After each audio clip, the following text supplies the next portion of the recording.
This is the end. I will close my eyes, and then this will all be over. I sat alone on the cold, gray concrete floor, staring forward, blinking. Tears ran down my cheeks, but I was silent. I couldn't even think about what had just happened. Thinking would make it real.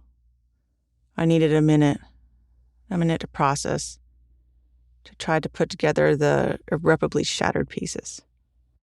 I walked out of the octagon, the UFC's 8-sided cage. I had stomped out to Joan Jett's bad reputation blaring, the crowd at its feet screaming.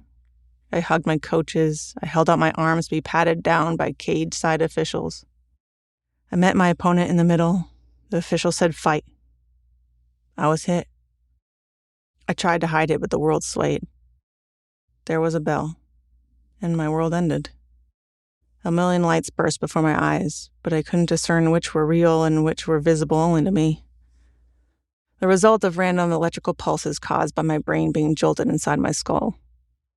I stood within a kaleidoscope of noise and light, a jumble of images and sounds that I hadn't figured out how to piece together. Suddenly I was moving, as if caught in an invisible wake made by the large men in black shirts ushering me through a human tunnel. I followed them, propelled only by muscle memory and an overpowering need to get away. It was as if I was drowning, breathless and kicking upward toward the surface that I wasn't sure was there. At some point, I must have passed through a black curtain into a cement fluorescent-lit corridor lined by black cables. It was the only way I could have gotten to the small medical room where my legs collapsed under me as if they couldn't bear my weight.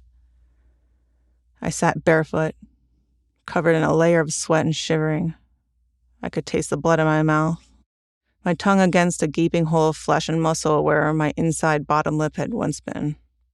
I could not yet comprehend the enormity of what had happened, but I felt it in every cell of my body. I had lost. But it wasn't just that I had lost.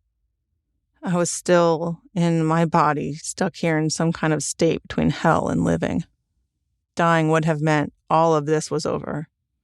Dying would feel better than this. I could hear noise in the hallway, laughter. I can hear an entire stadium of people cheering my defeat. Tens of thousands of people celebrating the worst moment of my life.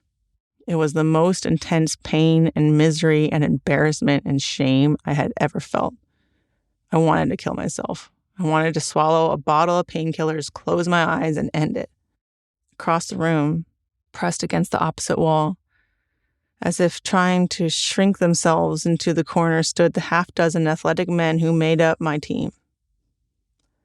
Sadness hung in the silence. They stood, some blinking back tears, heads lowered as if attending a funeral.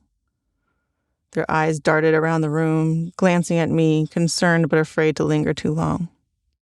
All of them except for one.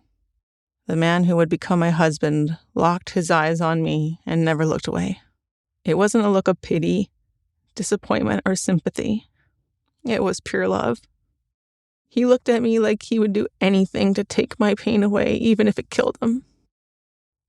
Amidst overwhelming grief, as I looked back at him, my only thought became, "You can't die, you have to live for me."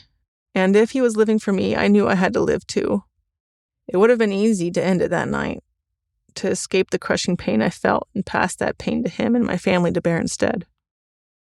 But with that look, I knew I loved him so selflessly, so completely, that I would endure anything to spare him the suffering I felt. I didn't grin, but I bore it.